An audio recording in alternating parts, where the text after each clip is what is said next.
Hi friends, मैं Vinod sir और आप देख रहे हैं विनोद जीएस गुरु चैनल। मैं सबसे पहले तो स्वागत करूंगा आपका। दूसरी बात यह है कि आज ज्योग्राफी का चैप्टर इंडियन ज्योग्राफी में यानी भारत की स्थिति और विस्तार से रिलेटेड कुछ क्वेश्चन जो फैक्ट टू फैक्ट हैं, यानी कहने का मतलब कि जो फैक्ट टू फैक्ट क्वेश्चन फंसते हैं एग्जाम में, जैसे कभी कभी जो चीज ट्रेडिशनल परंपरागत नाम होते हैं उसे आज मॉडर्न युग में भी नाम कर दिया गया है। इस चीज को ध्यान दीजिएगा, उस चीज को यहां पर नाम चेंज कर देने की वजह से वह करंट मैटर हो जाता है। और जब प्यारे करंट मैटर कोई चीज हो जाएगा, एग्जामिनर वही करंट मैटर उठा लेता है और क्योंकि ट्रेडिशनल यानी परंपरागत जो यानी बीते हुए समय में जो नाम था वह नाम भूल जाते हैं और बाद में जो नाम चेंजिंग होते हैं उसी को याद रखते हैं, करंट ज्यादा दौड़ा लेते हैं। तो कभी कभी ऐसा होता है कि आपको ये भी बताया गया है, जैसे यूपी गवर्नमेंट ने कहा है कि हम बीए के इतिहास में, बीए के हिस्ट्री में हम मुगलों का इतिहास नहीं पढ़ेंगे बल्कि हम रामायण का और महाभारत का इतिहास पढ़ेंगे। तो इसका मतलब ये है इन फ्यूचर गवर्नमेंट ये लॉन्च कर सकती है कि पुराणों से रिलेटेड आपको संबंधित फैक्ट टू फैक्ट भी याद करना होगा प्यारे। तो याद रखिएगा, मैंने आपसे कहा कि आज हम आपको भारत का स्थिति और विस्तार पढ़ाने जा रहे हैं प्यारे। भारत की स्थिति और एवं विस्तार एवं भारत की स्थिति एवं विस्तार। आप एकदम फैक्ट टू फैक्ट पढ़ते जाइए और हमें लगता है कि आपको अच्छे से समझ में आएगा भी। दूसरी बात यह है कि इंडिया यानी भारत को इसे जम्मू द्वीप का एक खंड माना जाता है। पहली चीज, इसे जम्मू द्वीप का एक खंड माना जाता है। जम्मू द्वीप का एक खंड माना जाता है प्यारे। अब प्रश्न उठता है कि जम्मू द्वीप किसे कहा जाता है? याद रखिए प्यारे, एशिया को जम्बू द्वीपे भारत खंडे कहा जाता है ना। कभी कभी हम शास्त्रार्थ में किसी को बुलाते हैं तो कहते हैं कि पंडित जी कुछ उच्चारण करिए, तो पंडित जी पहले ही पहुंचते हैं। जब शास्त्रार्थ करने चलते हैं प्यारे तो वहां पर एक वर्ड निकलता है जम्बू द्वीपे भारत खंडे। इस तरीके से वर्ड निकलता है जम्बू द्वीपे भारत खंडे। इसका मतलब जम्बू द्वीप किसको कहा गया? एशिया को कहा गया। और जम्बू द्वीपे भारत खंडे यानी भारत एक खंड है प्यारे, ध्यान दीजिएगा। यानी जम्बू द्वीप का, एशिया द्वीप का भारत क्या है? एक खंड के रूप में है। तो इसे ध्यान दीजिएगा। अब एशिया को जम्बू द्वीप कहा गया, लेकिन किस पुराण में कहा गया? हमने आपसे बताया टोटल पुराण प्यारे होते हैं 18 पुराण होते हैं। टोटल कितने पुराण होते हैं? 18 पुराण होते हैं। और 18 पुराण में 16वां पुराण क्या है प्यारे? ये है आपका मत्स्य पुराण। ये आपका मत्स्य पुराण है। और मत्स्य पुराण में किसकी कल्पना की गई है? ध्यान दीजिएगा प्यारे, मत्स्य पुराण में भगवान विष्णु के मत्स्य से लेकर के कलयुग के जल चक्र तक की बात की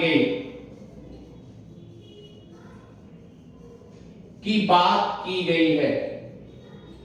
अब प्यारे सोचिए, अगर आपसे पूछा जाए, इतना ध्यान दीजिएगा, जैसे अगर आपसे पूछा जाएगा इसी मत्स्य पुराण में उत्तरी अमेरिका को पुष्कर द्वीप कहा गया है, इसी मत्स्य पुराण में इसी मत्स्य पुराण में दक्षिणी अमेरिका को प्लक्ष द्वीप कहा गया है और इसी मत्स्य पुराण में अफ्रीका को क्रौंच द्वीप कहा गया है, एशिया को जम्बो द्वीप कहा गया है। ढेर सारे ऐसे वर्णन मिलेंगे प्यारे, लेकिन हम आपको केवल इंडिया पढ़ा रहे हैं और वहां पर एक वर्ड मिलेगा कि जम्बो द्वीप पे भारत खंडे आर्यावर्त। इसका मतलब क्या है? जम्बू द्वीप का भारत एक खंड है, भारत एक खंड है और आर्यावर्त इसी का नाम था आर्यावर्त, यानी आर्यावर्त द्वीप नाम था प्यारे। तो ये सब कहां, ये वर्णन कहां मिलेगा कि 18वें पुराण में 16वां पुराण है मत्स्य पुराण, और मत्स्य पुराण में किसकी उपमा दी गई है? भगवान विष्णु के मत्स्य लेकर के कलयुग के जल चक्र की बात की गई है। तो ये चीज आपको हम बताने जा रहे थे, आप इसके बारे में डीपली समझेंगे, याद रखिएगा। तो एग्जामिनर कैसे फैक्ट टू फैक्ट पूछता है, ध्यान दीजिएगा। अब आप सोच रहे हैं कि सर जी ऐसा क्यों इतना बता दिए? हमने आपसे बता दिया, इसलिए बता दिए क्योंकि अभी यूपी गवर्नमेंट ने क्या कहा, मैंने आपसे इसके पहले बताया। तो प्यारे इसके बारे में जानना जरूरी था, इसीलिए इन फ्यूचर अगर ऐसा क्वेश्चन उठने लगेगा तो कहां से आप उठाएंगे। तो इसीलिए मैं न्यू स्ट्रेटेजी के अकॉर्डिंग हम आपको बता रहे हैं कि जो भी लॉन्च होने वाला होगा वो भी बताया जाएगा और जो ओल्ड है वो भी है। तो प्यारे ध्यान दीजिएगा, आप क्या करोगे? सबसे पहले मैपिंग आप बना लीजिए, मैप।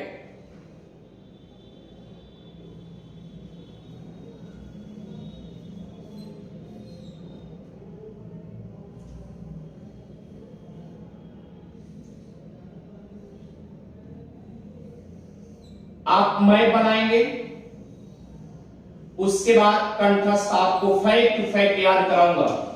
इधर देखिए, इस मैपिंग में आपको हमने आपसे कई बार बताया कि जो ये ऊपर वाला होगा, चाहे वह व्हाइट बोर्ड हो चाहे वह कॉपी हो, यानी डायरेक्शन जब भी बनाना होगा प्यारे, तो ऊपर वाला क्या होगा? ये उत्तर होगा अर्थात नॉर्थ होगा, और इसके सामने वाला क्या होगा? साउथ होगा, इसे आप दक्षिण भी कहेंगे। आप इधर क्या होगा प्यारे? ईस्ट होगा, अर्थात आप इसे क्या कहेंगे? पूर्व भी कहेंगे। और प्यारे ध्यान दीजिएगा, इसके बाद ये क्या होगा? ये वेस्ट होगा, और ये क्या होगा? पश्चिम होगा। अब ध्यान दीजिए, अब इसमें सवाल ये है कि जो ये इसका मतलब अगर सेंटर में आप यहां पर रखना चाहोगे, ये बिंदु यहां पर रखना चाहोगे, तो ये ऊपर वाला क्या होगा? ये छोर क्या होगा? आपका नॉर्थ होगा, और ये छोर क्या होगा? दक्षिण होगा, और इधर वाला छोर क्या होगा? ईस्ट होगा, पूर्व होगा, और इधर वाला छोर क्या होगा? पश्चिम होगा प्यारे। तो ये आपको कैसे आपको समझना है, ध्यान दीजिएगा। अब इसे हम मिटा करके आपको आसानी समझते हैं। इधर देखिए, आपसे कैसे क्वेश्चन पूछेगा एग्जामिनर? ये पूछेगा कि जैसे क्या पूछता है, अगर ये उत्तर है भारत का उत्तरतम बिंदु, भारत का उत्तरतम बिंदु यानी भारत का उत्तरतम बिंदु, तो प्यारे क्या है? याद रखिएगा, इंदिरा काल, इंदिरा काल। अब अगर ये उत्तर हो गया तो दक्षिण भी होगा ना, और पूर्व भी होगा, पश्चिम भी होगा। तो याद रखिएगा, पश्चिम में क्या जाएंगे? आप इसे क्या बताएंगे? गुहार मोती या गौर माथा, या गौर माथा। प्यारे ध्यान दीजिएगा, गौर माथा। तो ये कहां है? गुजरात में। ये कहां है? गुजरात में। और ये कहां है? जम्मू कश्मीर में। लेकिन ये कहां है? लेह लद्दाख में। ये कहां है? लेह लद्दाख में। तो याद रखिए, लेह लद्दाख में, इसका मतलब इधर पोर्शन और इधर जम्मू कश्मीर का है। तो याद रखिए, लेह लद्दाख है, और ये ध्यान दीजिएगा, और यहां पर आपका सियाचिन ग्लेशियर है। क्लियर? अब ये हो गया, ये गुजरात हो गया, ये जम्मू कश्मीर हो गया। अब इधर इष्टतम में क्या होगा? इष्टतम में होगा किबीथु, किबीथु। अब ये प्यारे क्या होता है? किबीथु कहां है? पूर्वोत्तम में है, सबसे पूर्वोत्तम में है। और याद रखिएगा, किबीथु अरुणाचल प्रदेश में, अरुणाचल प्रदेश में। आप ध्यान दीजिए, अरुण है अंचल, यानी अरुण का अंचल, अरुण सबसे पहले सूर्य, यानी उसका आंचल झलक दिखाई देता है कहां पर, अरुणाचल प्रदेश में। अब यहां पर एक क्वेश्चन आपको याद हो गया होगा कि भारत में सबसे पहले सूर्य का उदय किस राज्य में दिखाई देता है, तो क्या बताओगे, अरुणाचल प्रदेश में, यानी किविथु पॉइंट के पास। क्लियर। और इसे वलांगू भी बता दिया जाता है, प्लेस वलांगू। तो याद रखिए वलांगू और किविथु दोनों आप लर्न कर रखेंगे। अब देखिए, अब आइए दक्षिणतम में। अब दक्षिणतम में चलेंगे तो यहां पर ये सब क्या है, तट, यानी कि क्या है, ये रेखाओं से, भारत की सीमाओं से सटे हुए। तो ये भी सटा हुआ, ये भी सटा हुआ, ये ध्यान दीजिए, ये सटे हुए, सब सटे हुए, तो इसका मतलब दक्षिणतम में भी सटा होगा ना। तो याद रखिए प्यारे, अब दक्षिणतम में क्या होगा, आप क्या बताएंगे, बताइए। रामेश्वरम, ठीक है, या सारी बात छोड़ दीजिए, रामेश्वरम तो एक धाम है। अब यहां पर क्या बताएंगे, कन्याकुमारी, क्या बताएंगे, कन्याकुमारी। आप ध्यान दीजिए पहले, अब कन्याकुमारी का प्राचीन नाम भी था, ओल्ड नाम भी था, केप कोमोरियन, केप कोमोरियन। अब ध्यान दीजिए प्यारे, अच्छा ये बताइए, इनके यानी भारत और श्रीलंका के बीच में आपको एक छोटा सा हिस्से, यानी भारत के तट से, यानी तमिलनाडु के तट से सटा हुआ एक ऐसा द्वीप है, द्वीप टाइप बना हुआ है। तो याद रखिए इसको बोलते हैं पेम्बन द्वीप, पेम्बन द्वीप, या इसी को बोल जाता है पंबन द्वीप। तो कंफ्यूज ना होइएगा, पंबन द्वीप। अब ध्यान दीजिए, आप अच्छा मान लीजिए, सपोज दैट अगर हमको इधर से इधर द्वीप पे जाना हुआ तो ऐसे उछल कूद थोड़े पहुंच जाएंगे, नहीं जा पाएंगे। अब ध्यान दीजिए, उछल कूद नहीं जा पाएंगे, तो वहां पर एक पुल टाइप बना है जिसे बोलते हैं आदम पुल या आदम पुल, आदम पुल या आदम पुल, इस तरीके से नामकरण किया गया है। अब प्यारे ध्यान दीजिएगा, ये तो तटीय सीमा है। अगर आपसे पूछा जाए भारत का दक्षिणतम तटीय सीमा, तटों से सटा हुआ, तो याद रखिए प्यारे, तो क्या बोलोगे, कन्याकुमारी या केप कोमोरियन, इस तरीके से वर्ड निकालेंगे। लेकिन अगर तट का वर्णन नहीं किया है तो आप कहां जाओगे, तुरंत याद रखिएगा, ये आपका पोर्शन है इंडिया पॉइंट, इंडिया पॉइंट भैया।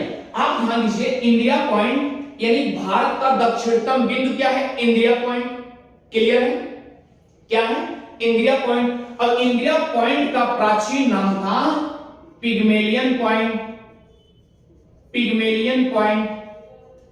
और क्या नाम था इसका, और नाम था पार्सन पॉइंट। यानी इस तरीके से नामकरण सबका था प्राचीन। यानी उत्तर में कौन है, इंडिया का, पूर्वोत्तर में क्या है, वलांगू किविथु, ठीक है, इधर गुजरात गुवाहाटी, और इसका क्या नाम है, कन्याकुमारी और केप कोमोरियन। और यहां पर एक पुल है, अर्थात रामेश्वरम धाम भी यहीं पर है, तमिलनाडु के तट पर ही रामेश्वरम धाम है प्यारे। तो याद रखना, यानी किस द्वीप पर है, अगर पूछा जाए कि रामेश्वरम धाम कहां पे है, तो पंबन द्वीप पर है, पेम्बन द्वीप पर है, यानी पंबन द्वीप पर ही है। तो इस तरीके से स्ट्रक्चर आपको समझ में आ गया होगा, अच्छे समझ आ गया। तो अब देखिए, अब ये उत्तर से दक्षिण इसका एरिया, और इधर से इधर चलेंगे भैया तो क्या होगा, इसका भी मापक होगा कि नहीं होगा। अब ध्यान दीजिए, उत्तर से दक्षिण, उत्तर से दक्षिण जो देशांतर रेखा है, यानी जो एकदम उत्तर से दक्षिण है, ध्यान दीजिए, उत्तर से दक्षिण जो है प्यारे, यह आपका देशांतर रेखा की लंबाई क्या होगी, क्योंकि आपको ये पता है कि जो लंबवत लाइन होगी वो क्या है, आपका देशांतर रेखा। अब जो बड़ी लाइन है उसे क्या कहेंगे, अक्षांशीय रेखा। अब अक्षांश और देशांतर की परिभाषा हम आपको बता देंगे, अच्छे से उसका विवरण बता दिया जाएगा एकदम अच्छे से, पहले आप इसे समझिए। अब देखिए, जो ये उत्तर से दक्षिण है तो 3214 किलोमीटर। क्लियर है? अब इधर से पश्चिम से पूरब इसकी लंबाई, अक्षांश की लंबाई कितनी है प्यारे? तो ध्यान दीजिएगा 2933 किलोमीटर, यानी 2933 किलोमीटर। इस तरीके से इसका अक्षांश हो गया। अब ये बताइए कि देशांतर वाली रेखा जो है वह लंबी है और ये अक्षांश वाली क्या है प्यारे? ये कम है। तो अब ये इसका कैसे बनेगा? ये ऐसे बनेगा नहीं बनेगा? सॉरी, ऐसे बनेगा नहीं बनेगा? बनेगा। अब इस तरीके से बनेगा एरिया, और ये आके इधर ऐसे टच कराओगे, ये वाला पोर्शन ऐसे टच कराओगे और ये वाला पोर्शन ऐसे टच कराओगे, तो यह किसका रूप दे रहा है? यानी एक कोण यह हो गया और एक कोण यह हो गया और ये कोण यह हो गया और एक कोण यह हो गया। चार कोण जैसे बने कि नहीं बने? इसका मतलब भारत की आकृति कैसी है प्यारे? तो याद रखिएगा चतुष्कोणी। कैसी बताओगे? चतुष्कोणी। अब हमने आपको दिखा दिया चतुष्कोणी है। इधर ऐसे, यहां से ऐसे इधर मिलाओगे, क्योंकि लंबाई और चौड़ाई अगर सेम होती तब भी चतुष्कोणी बनता। और सपोज दैट अगर इस लंबवत में होती तो हो सकता है ना बन पाता, लेकिन लंबवत होगी तब भी बनेगा। इधर देखिए, अब ये एक कोण यहां बना, एक कोण यहां बना, एक कोण यहां बना, एक कोण यहां बना। इसका मतलब कितने? चतुर्थ, यानी चतुर्थ यानी चौथा, चार कोण का मापक बनाया जा रहा है, यानी चार कोण के इस तरीके से बन रहे हैं। इसीलिए भारत की आकृति कैसी है? चतुष्कोणी। यहां तक किसी कोई आपत्ति नहीं होगी। अच्छा ठीक है, अब देखिए, अब भारत का क्षेत्रफल कितना है प्यारे? भारत का क्षेत्रफल 32,87,263 वर्ग किलोमीटर। लेकिन जब भी आप गूगल पे सर्च करोगे तो आपको मिलेगा क्या प्यारे? ध्यान देना, आपको गूगल पे सर्च करोगे तो क्या मिलेगा? 32,87,469 वर्ग किलोमीटर। एक चीज ध्यान दीजिएगा, अब ये सवाल उठता है कि ये गूगल पे ये दे रहा है और भारत का क्षेत्रफल ये कॉपी में इस तरीके से, बुकों में इस तरीके से मिल रहा है, तो वजह क्या है? क्योंकि याद होगा जब हमारे पीएम 2014 में सत्ता में आए मोदी जी, और उसके बाद 2015 में बांग्लादेश का दौरा किए थे। किसका दौरा किए थे? बांग्लादेश का। तो वहां से, यानी बांग्लादेश से वह समझौता किए थे, कुछ जमीनों का आदान प्रदान की बात चली थी। और आदान प्रदान में जब बात चली थी तो यह बिल अभी प्रस्ताव पारित नहीं हो पाया, केवल बातें ही बन करके रह गई। और जब बातें बन के रह गई और जब तक ये बिल इशूज नहीं हो जाएगा तब तक ये मान्य अभी नहीं माना जाएगा। आप कितना लिखेंगे? 32,87,263 वर्ग किलोमीटर।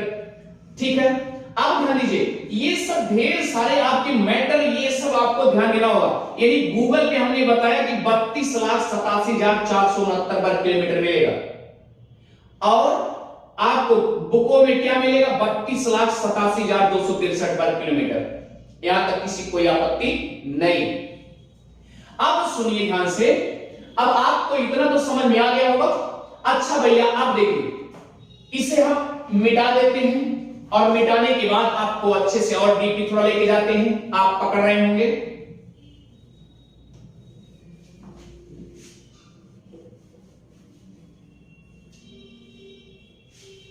ध्यान दीजिएगा, अब देखिए, जैसे अगर इस तरीके से बन गया प्यारे कि चतुष्कोणी हो गया, और गूगल पे ये मिल रहा है, गूगल पे हकीकत पे सर्च करोगे तो आपको 32,87,469 वर्ग किलोमीटर मिलेगा। लेकिन बुकों में, एनसीईआरटी वगैरह में सब कहां मिलेगा? कितना मिलेगा? 32,87,263 वर्ग किलोमीटर मिलेगा। अब देखिए, अब आपको ये प्रश्न उठता है कि भारत को कौन सी अक्षांश रेखा गुजरती है, बीचों बीच काटती है या बीचों बीच से गुजरती है, बीचों बीच से गुजरती है। तो प्यारे ध्यान दीजिएगा, यानी कर्क रेखा दो भागों में विभाजित करती है, कर्क रेखा। अब सोचिए प्यारे, कर्क रेखा दो भागों से अगर काट रही है, यानी दो भारत को दो भागों में विभाजित कर रही है, तो इसका मतलब क्या है? ध्यान दीजिएगा, अगर ये बीचों बीच से ऐसे कर्क रेखा जा रही है, ध्यान दीजिएगा, अगर ऐसे कर्क रेखा बीचों बीच से जा रही है, इसका मतलब भारत का आधा ध्वजा ऊपर हो गया और आधा ध्वजा पीछे हो गया। तो कर्क रेखा आपको ये भी पता है, कर्क रेखा यानी भूमध्य रेखा से, यानी 0 डिग्री से, ध्यान दीजिए 0 डिग्री से ये 23.5 अंश नॉर्थ में होता है, हमेशा याद रखिएगा। तो कर्क रेखा हो गया। अब ये 23.5 अंश अक्षांश रेखा पर है प्यारे। अच्छा ठीक, अब 0 डिग्री क्या है आपका? है भूमध्य रेखा है। क्या है? भूमध्य रेखा। अब कुछ न करना, इधर देखिए भूमध्य रेखा। अब भूमध्य रेखा से नॉर्थ में जाओगे 23.5 अंश आपको कर्क रेखा मिलेगी। इसका मतलब आपको यह भी पता है कि भूमध्य रेखा पर सूर्य की किरण लंबवत पड़ती है। अगर सूर्य की किरण लंबवत पड़ेगी तो प्यारे क्या होगा? इस पे उष्मन की क्रिया होगी, यानी उसमें गर्मी और गर्मी की क्रिया होगी। तो इसमें जो एरिया, इधर के एरिया जो इसके क्षेत्र में आएंगे प्यारे, तो इसमें गर्मी की हमेशा रहेगी ना, इसलिए क्या है, इसीलिए ध्यान दीजिए महाराष्ट्र और ये सब क्या है, आपकी गर्मी उष्मन का कार्य होता है, उस गर्मी का गर्मी एहसास होता है, इतना समझिएगा। तो अब देखिए ध्यान से करें कि 8 राज्यों से होकर गुजरती है। कितने राज्यों से? कर्क रेखा, कर्क रेखा भारत के 8 राज्यों से गुजरती है। 8 राज्यों से गुजरती है प्यारे। तो आपसे एग्जाम्पल ये अब नहीं पूछेगा कितने राज्यों से होकर गुजरती है, तो आप देखिए इसमें पूछेगा, एग्जाम्पल पूछता कैसे है कि कौन सी रेखा कर्क रेखा, सॉरी कौन सी मतलब कौन सा राज्य ऐसा है जो कर्क रेखा के दक्षिण में और कर्क रेखा के उत्तर में अवस्थित है। इस तरीके से, फिर इस तरीके से पूछ सकता है कि कर्क कौन सी राज्य की राजधानी है जो कर्क रेखा के नॉर्थ में है और कौन से साउथ में है। फिर ऐसा भी पूछ सकता है कि कौन सी राज्य की राजधानी कर्क रेखा पर अवस्थित है। तो इस तरीके से ढेर सारे क्वेश्चन बनते जा रहे हैं। तो हुआ क्या प्यारे, कर्क रेखा पर कितने हैं? तो आपको ट्रिक शायद पता होगा कि गमछा, झार, मित्र पर। तो ग से गुजरात, म से मध्य प्रदेश और छ से छत्तीसगढ़। मध्य प्रदेश और छत्तीसगढ़ दोनों अलग हुए हैं, याद रखिए, पहले एक ही राज्य थे। अब झार से झारखंड, मी से मिजोरम और यहां रा से राजस्थान और त्रा से त्रिपुरा, पा से पश्चिम बंगाल और रा से, यानी रा इसमें साइलेंट कर दी, चाहिए वाला रा ले लीजिए, चाहिए वाला ले लीजिए, यानी कि रा से राजस्थान, चाहे इसको झार पूरा कर दीजिए और लास्ट में रा बचा उसको राजस्थान बना दीजिए। लेकिन हमने यहां पर झा को इधर ले लिया और रा को राजस्थान बना दिया, इस रा को हमने साइलेंट मान लिया, छोड़ दिया। तो 8 राज्य हो गए प्यारे, क्लियर हो गया। अब दूसरी बात यह है कि अब ये तो समझ में आ गया कि 8 राज्यों से होकर गुजरती है। अब सवाल है कि भारत में मानक रेखा भी माना गया है। मानक रेखा जिसे आप कहते हैं यामोत्तर रेखा, यामोत्तर रेखा या देशांतर रेखा, जिस देशांतर रेखा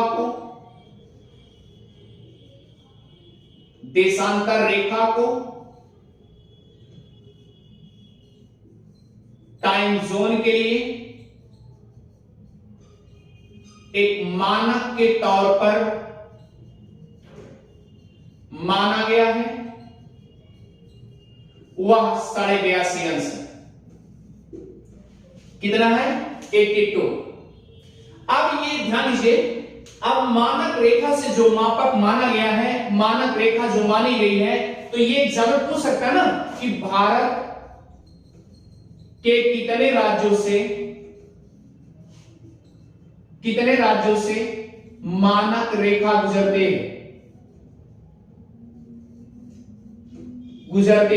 अब सवाल ये भी पूछ सकता है कि भारत के कितने राज्यों से 82.5 अंश देशांतर रेखा गुजरती है, ऐसे भी पूछ सकता है। तो याद रखना 5 राज्यों से। क्लियर? अब ट्रिक लिख लीजिए, ट्रिक है आसान कि उमा आओ छत्तीसगढ़, उमा आओ छत्तीसगढ़। प्यारे ध्यान दीजिएगा, ऊ से क्या हुआ? उत्तर प्रदेश, और मां से मध्य प्रदेश, आ से आंध्र प्रदेश, ओ से उड़ीसा, और छ से छत्तीसगढ़ है आपके सामने। 5 राज्यों से होकर गुजरते हैं ये मानक रेखा। एक उमा नाम की लड़की है, आपने उसको बुलाया कि उमा ऐसा करो, तुम छत्तीसगढ़ आ जाओ, तो ये आसान हो जाएगा, आपको याद हो जाएगा कि उमा नाम की एक लड़की है, उसको मैंने बुलाया कि उमा तुम ऐसा करो, तुम छत्तीसगढ़ आ जाओ, तो उसको छत्तीसगढ़ आपने बुला लिया। इस तरीके से देशांतर रेखा, मानक रेखा को आपने याद कर लिया। उ से उत्तर प्रदेश, मां से मध्य प्रदेश, आ से आंध्र प्रदेश, ओ से उड़ीसा, और छत्तीसगढ़ है आपके सामने, तो छत्तीसगढ़ हो गया। इस तरीके से आप याद कर लेंगे प्यारे। ठीक है प्यारे, और नेक्स्ट वीडियो में यानी इसका जो भारत की स्थिति और विस्तार आपको बताया जाएगा, वो पूरा विस्तृत ढंग से आपको पूरा बता दिया जाएगा कि कहां से क्वेश्चन उठेगा। अब जैसे एग्जांपल के तौर पे मैंने आपसे बताया कि कैसे आप उसे सॉल्व करेंगे। जैसे एग्जाम पूछ सकता है कि निम्न में से कौन सा राज्य ऐसा है जिसकी राजधानी कर्क रेखा से उत्तर में है। किसकी राजधानी कर्क रेखा पर ही अवस्थित है। किसकी राजधानी ध्यान दीजिए, किसकी राजधानी कर्क रेखा से दक्षिण में है। किसकी राजधानी, ऐसे पूछेगा, किसकी राजधानी राजस्थान राज्य के ध्यान दीजिए पूरब पड़ेगा, ऐसे पूछ सकता है। यानी कोई स्टेट ले लेगा, वो एग्जामिनर का मूड है, वो चेंज कर सकता है, यानी किस तरीके से क्वेश्चन पूछेगा। तो ये इस वीडियो, हमें लगता है वीडियो लॉन्ग हो जाएगा, और इसीलिए हम सोच रहे हैं 15 से 20 मिनट का वीडियो हो, जिससे आपको भी पढ़ने में आसानी हो। और आप देख रहे हैं प्यारे विनोद जीएस गुरु चैनल, और आप अच्छे से पढ़ते चलिए और आपको अच्छे से समझ में आ रहा होगा। और थैंक यू। और आप इसे पढ़ते हुए, सब्सक्राइब करते हुए, शेयर करते हुए आप स्टडी करते रहिए, फैक्ट टू फैक्ट नोट्स बनाते रहिए। Thank you.